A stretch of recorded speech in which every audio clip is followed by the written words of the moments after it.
Thank you very much, Alison, and thank you all for joining us this afternoon on the occasion of the 4th Geneva Interfaith Dialogue. I'd like to begin with a quote from our former Prime Minister, Pierre Elliott Trudeau, who once said, "The golden thread of faith is woven throughout the history of Canada from its earliest beginnings up to its present time. It has played a large part in the lives of so many men and women who have created in this land a society which places a high value on commitment, on integrity, generosity, and above all, freedom.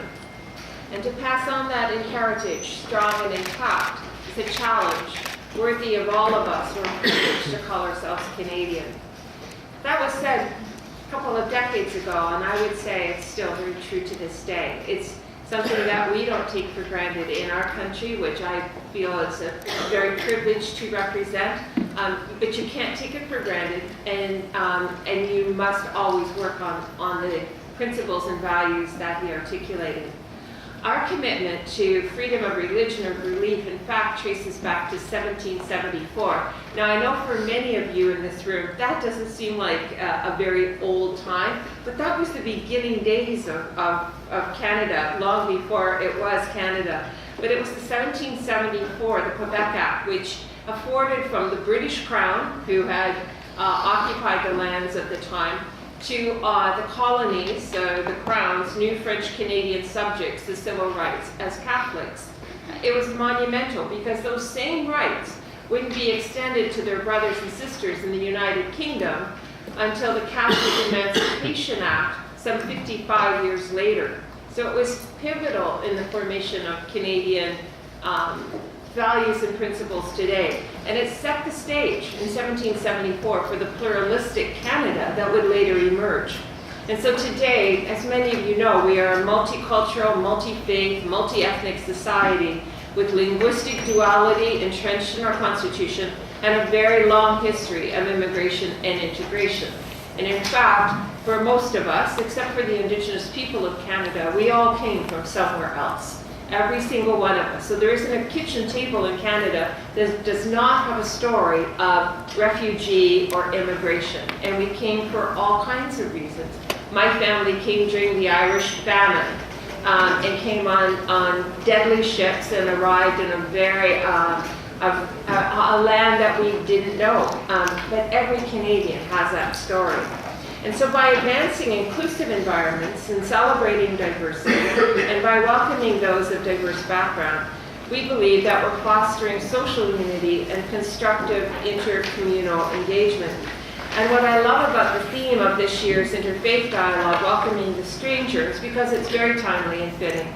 This December, the international community adopted the landmark Global Compacts for Migration and Refugees. And so the theme today allows us to reflect on the commonly shared value of welcoming the stranger that was introduced in the opening remarks, which present itself in various forms and language across all faith and belief traditions. And so in our societies, I'd like to pose a couple of questions. In our societies and faith communities, how does the stranger become familiar? How do we work to make the stranger become a neighbor? How do we move beyond stereotypes and prejudice to get to acceptance and inclusion?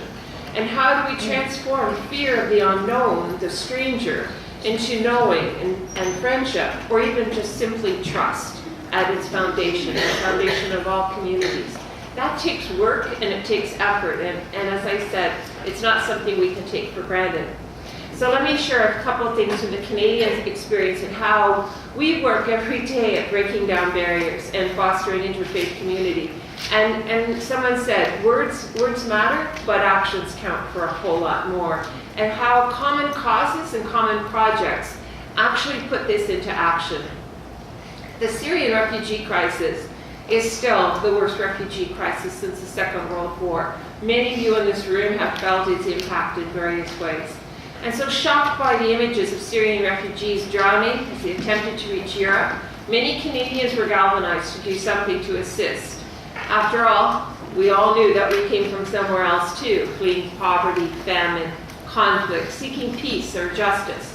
And so one of the ways that we operate in Canada very pragmatically is the Canadian Private Sponsorship of Refugees program.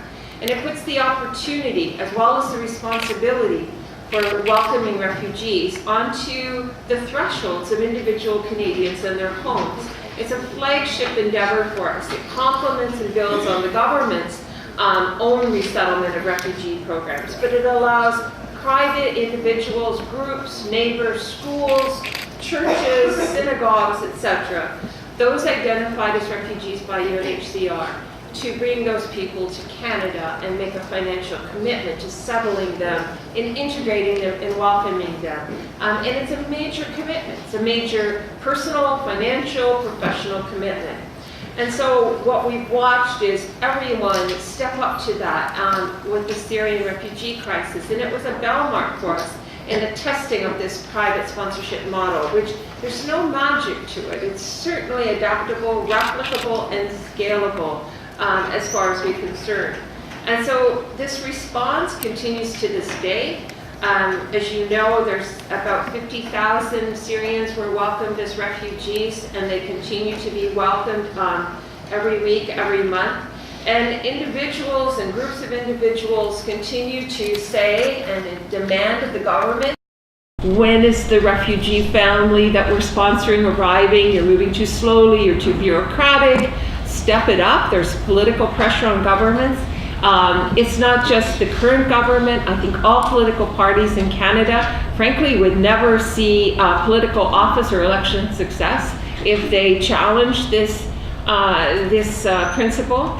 But what I loved about how it worked was Arab and Muslim communities in Canada who had been scattered in refugee camps throughout the Middle East, but were recently arrived, still getting their feet kind of settled on the ground. They knew people who needed help. UNHCR had identified them as refugees, and faith groups wanted to help but didn't know how to go about it. And so one success story I'll share with you, I'm just going to share a couple, was Operation Ezra, which was launched in 2015 by Jewish communities in middle part of Canada, in Winnipeg, to rescue and settle Yazidi refugees. And so it began as a grassroots movement out of one community, has evolved over the last 4 years, as a multi-faith, multi-community coalition, which now includes over 40 agencies, organizations, and businesses. 2 years after the launch, they've raised $500,000, and we're supporting 55 Yazidis in Canada. And this work is continuing as they continue to raise money, and Yazidi families have been identified, and they continue. I'll give you one other example. In Toronto, the Maple Grove United Church, the Islamic Society of North America, and the Sharai Beth Al Synagogue all got together because their faith institutions, their faith buildings were sitting side by side, their places of worship, and all got together to sponsor families. These families, by working together on those shared projects of bringing families in, having at least a 1-year commitment to getting those families settled, it crosses all of those barriers because we sit in rooms and around kitchen tables planning how we're going to do this. Who needs to study Arabic, or who needs to study Swahili in order to make sure that these families feel welcome from the time they get there and are integrated. Kids get into their schools, the parents get jobs, etc. And these may seem like simple examples, but I can tell you, I could share with you 1,000 of these examples across the country because they're ongoing day after day after day after day. And it's something we take great pride in, but it's something we get great advantage from. I have never met a Canadian group, and I mean, we know them all, families, people talk about this all the time. When you go to a celebration, there's usually a family that, sponsorship family involved as part of the meal or as part of the barbecue or whatever happens. And what I love about it is that how often they say, it's been my gift. It's a gift I'm receiving. I'm not giving because I've learned so much. I feel valuable. I feel part of this international community and these compacts. I've learned so much. So it's very, very much mutual. That's not to say we're perfect, and let me be very clear about that. We're highly imperfect. We're highly imperfect, and hate and discrimination plagues our society like all others. But what I can say is that we're tenacious and striving to be more perfect in how we go about these. And so, again, the faith communities come around when events happen that are tragic in our society and elsewhere, they come together, interfaith and communal, to stand in solidarity and to speak out against this. And the government does it as well. But let me say, here in Geneva, we do a lot with colleagues in this room. In 2017, in the Human Rights Council, we led a joint statement on the power of inclusion and the benefits of diversity, signed by 83 countries.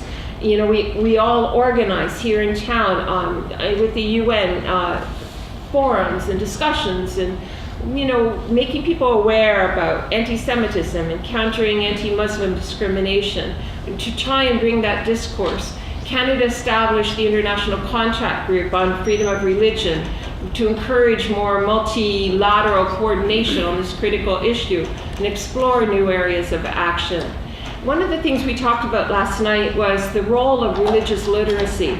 And one of the things we're trying to do is to create interfaith understanding by religious literacy. So people understand, Canadians understand the basic tenets of the world's major religions, and to appreciate both the diversity and the commonality among them. And so we also have a training program within our foreign ministry and our Office of Human Rights and Freedoms and Inclusion, a religious series speakers system. And so the first one was Understanding Islam, and it convened prominent members of Ottawa's Muslim community. Others have confronted the persecution of the non-believer. And the recent one was on the role of Indigenous spirituality in Canada. And so, these initiatives are fundamental because Canada is welcoming more than 300,000 new Canadians every single year, year after year after year. It's not new. We've been doing this for decades. About 1% of the population every single year. About 15% of them are refugees. So and they're drawn from all corners of the world. Faith is not a criteria, but obviously 300,000+ people represent a multitude of faiths, and that becomes fundamentally important. So how do we increase religious literacy? And we talked about that last night at dinner. And the last thing I will share is just looking here in Geneva again, and the important role we have to play in interfaith. It's just a reminder that in 2011, the Human Rights Council adopted a landmark consensus-based resolution on combating religious intolerance, Resolution 1618, which provided a universal policy framework for all of us to be addressing religious intolerance and discrimination. And its unique implementation mechanism was the Istanbul process, which set up a dialogue among states and civil societies, etc. We've got some work to do on that. The last meeting of it was a couple of years ago, and there's a group here in Geneva that is looking to reinvigorate that process, to take stock, etc. So I'm really looking forward to those discussions, the annual Interfaith Dialogues discussion as well, because speaking as a Canadian and speaking unofficially and personally, we live it in Canada, and it is extraordinarily rich and enriching, but we have a lot to learn. And where I'm going to learn it from is from all of you, and understanding how you're managing these issues and these challenges and the rise of hate and populism. We have a lot to learn. I've told you what we're doing, but I think when we talk about dialogue, the most important part of dialogue is the listening part. And so I want to move into listening mode. And so let me end with a question, and that is, we're all sitting here today. It's a wonderfully crowded room. Thank you, Saya, for that.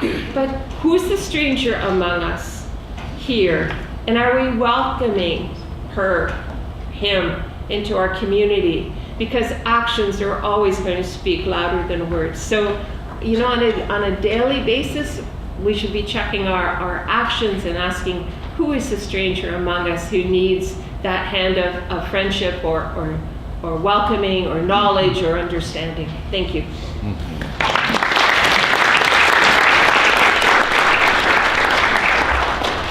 Thank you, Excellency. Now it is my privilege to invite to take the floor His Excellency Mr. Vakif Sadikov, the Permanent Representative of the Republic of Azerbaijan to the United Nations Office in Geneva. Excellency. Thank you, Mr. Mejia, and I'm honored to address this meeting today. It's encouraging to see so many people around this table, which is really a demonstration of the importance that has been ascribed to intercultural and interreligious dialogue.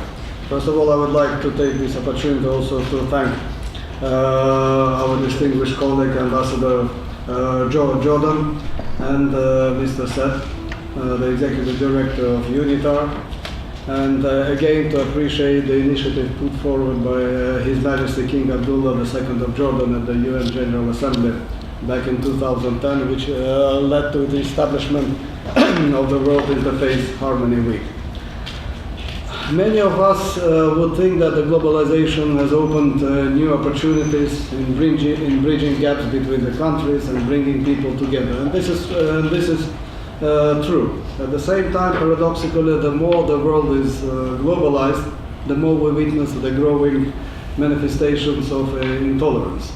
The number of those who were forced and continue to be so to flee their homes due to armed conflicts, wars, persecution, and seeking protection in other societies is increasing every year. It's regrettable to see that the anti-refugee, anti-migrant sentiments and discrimination are on the rise among certain societies, which also adds fuel to the populist statements on behalf